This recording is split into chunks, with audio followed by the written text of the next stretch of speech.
as cleanly. Still a possibility with Smeb, but he's going to go for the standard compositional pick when you already saw the Sejuani. It wasn't like King's to go in earlier, but, well, let's see how So1's dancing shoes are. That's going to be the ward coming down. So1 going to flash to the side, goes low, and he'll get taken down. First blood moves over to score. arrives, trying to shut down. Speaking of shutdowns, up top is going to be the counter-strike there. already using the leap strike, flashes in, gets the stun in onto Pawn as Grace does arrive. Triple bubble not going to connect, goes in onto the Wolf and Pawn. He's going to be in a bad spot. Big shove does knock away, flashes away from Grace, but he is just going to get picked off here as Grace does find the kill. So another with seeing score around the top side of the map. They're still desperate to have forward vision. The first recall was actually KT, so they knew that the time can't. Channeling the recall, will go ahead and stop it. Jump forward, Def going to get popped up. The Devour comes through. They got to get the lockdown straight in onto Teddy, and he is going to get popped by the look of it. One more hit, nope, flashes over the wall, keeps himself alive. Def still skirting around the sides of the fight, now turns in onto Wraith. They lock him in with the Sejuani passive, trying to get the kill. True shot barrage. Teddy does tumble to the side, keeps himself alive, and now Pawn is joining in the fray. Pop-up comes through, first kill going over to as he finishes off score. Wraith will fall as Pawn tries to finish off the Jax. One more hit would do it. There you go, Deft able to take him down. That'll be the turret as well, going over to KT. 2 for 1 plus the turret, but a hard-fought win. Yeah, hardly clean, but definitely effective from KT. Will take the turret as well after all of this. Well, the Jax for team comp makes a lot of sense when you think of a 5v5 phase. The passivity of showing through with the CS. He finds himself at 180, but pulverized there from Wraith. Gets knocked down to about half HP. Score arrives. Pops him with the ultimate. He'll get locked in. Now Smeb coming in from the backside. Pushes Teddy in. Gets the wall up. The seismic shove from Pawn. They'll take him down. 3 members instantly dead on the side of Jin Air as KT. Now scored, cleared all the vision and put down control wards in the enemy red side jungle. They were always going to be able to... Barely gets clipped by that. And it's just good news stories on the mini-map as well. 3 control wards in a straight line denying Jin Air from ever responding to bot side. Big 3-man pulverize coming through here. Devour comes down, Mata flashing away to spit Deft out on the other side. He's cutting his way back, nearly kills Teddy and forces out the heal. But there we go, Paddle Star from Grace finds his mark, takes out Deft. They'll follow up with the counter-strike onto Mata. The bot running of 40 minutes, that's the more pressing question. Yeah. It's not seeming that way so far. Onto Mata, and Deft is actually ready to body block the Paddle Star. Bold of him there with the Ezreal as we'll see the fight break out. A missile voyage there from Mata. Here in the mid lane to get the seismic shove in on the Wraith. He goes low. Can they get the Devour?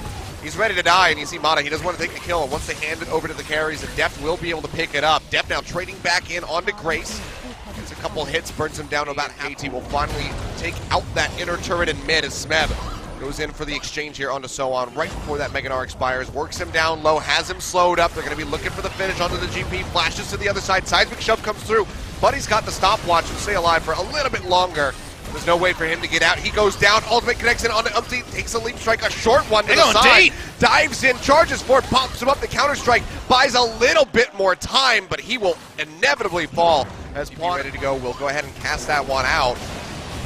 Dead. They have to start a fight soon. He's a siege mage. Even getting the pokes out here is not going to do a whole lot. They do find one on the Smeb. 3-man pulverize coming through for Wraith yet again as the Baron goes low, but the smite is there from score. They take it away. Smeb's going to jump over the wall. Deft following suit will get themselves out alive. And it seems like score might be left for dead. He will go down. 2 members picked up his Mata power that he needs to chunk out score and Smeb as they start jumping into his face pawn. 6-0 in a turret score. Huge lead. This siege minions are waiting for the next and final minion wave. They think they want to ice the turret. The weave as well on point from Pawn as well. Turret goes down. Score just pulling up into the front line. The lockdown and carry if he can. Double bubble not going to hit anybody. Battlestar will clear out the minions, but KT, they don't need them in order to finish this off. The inhibitor will be falling here. 27.5 minutes just about in. The ability to deny engage that the Weaver's War can also provide. Ocean Drake is not going to actually force the spawn of an Elder. We're too early for that one. So Infernal carry players around the world felt such a rush of blood there, seeing Deft go aggressive onto the Zoe. No one-shots on this Ezreal. And Freak feels vindicated as Deft goes into the melee range. Wraith now getting chunked out. We'll get Seismic shoved back in. It looks like he is just going to get melted as Smeb finds the kill. Score taking the turret here for the moment as it gets knocked down below half HP, and Smeb running amok into the back line, chunking out nearly finishing him off and threatening with that Mega Gnar. Whole time they could tank up the turret. We knew that from before when the turret died 5 minutes ago. Hibbiter #1 rolls down for the side of Jin Air. Nothing they can do. No engage. Wraith is dead. No cannon barrage used. They should probably use it to delay these minions, but they're just giving it up. Turret's all gonna fall. Every inhibitor taken now by KT as they try to finish this one off. So on. Getting chunked out here by Pawn. Seems like KT still gonna play this one. For Jin Air Greenwings, and we wait for the shop and the inevitable end. Baron buff power play should close the game. Yep. Will may end this game deathless, but has had a very lackluster performance compared to his former one. Weaver's Wall coming through, cutting off a couple members here. Teddy contained on the other side as Smeb threatens in the sidelines. The lockdown comes in, and that's going to be Grace getting popped this time around. Cannot escape as a double kill comes through for Smeb. Oh. Pushes everybody into the wallop. Takes him down, feeds a double kill straight over on the depth, and can do nothing but watch. He'll get finished off right at the end. Triple kill to depth to finish things off. The kills exploding for the final ace, and KT will just go ahead and clear out the final map there. 2-0 over to them. And we always know with KT Rolster in this iteration, when the early game goes their way is when they're most comfortable. Doesn't mean they always win, but this was one of those games where they iced